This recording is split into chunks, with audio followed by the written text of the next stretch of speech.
From the Newsroom at news.com.au. G'day, I'm Andrew Bucklow, and this is the latest from the Newsroom. It's Tuesday, the 12th of January.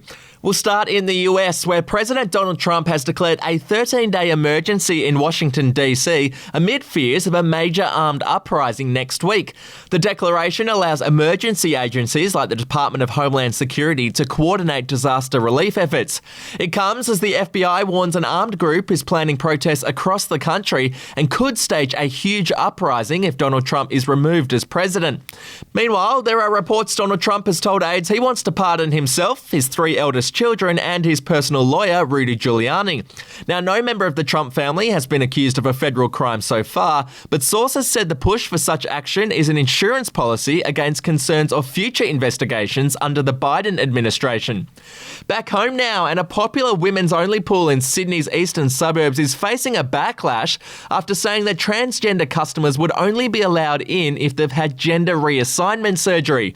The McIver's Ladies Baths in Coogee uploaded the rule onto a facts section of its website, stoking hundreds of angry comments on social media. Management has now told customers requests for any information regarding transgender people need to be directed to Randwick City Council. And in finance news now, and the cryptocurrency bubble could be set to burst as Bitcoin suffered a serious fall in value, with investors scrambling to sell.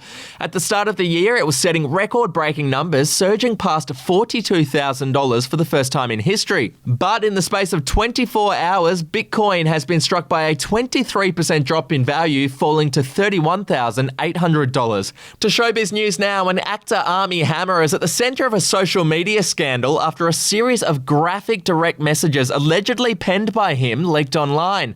The social network star appears to discuss cannibalism and various graphic sex acts in the Instagram messages, which have not yet been verified. In one of the shocking messages, Hammer allegedly wrote, "I've cut the heart out of a living animal before and eaten it while still warm." Hammer separated from his wife in July last year after a decade of marriage. To sport now, and an influx of international tennis stars and support staff are set to arrive in Melbourne this week ahead of the Australian Open.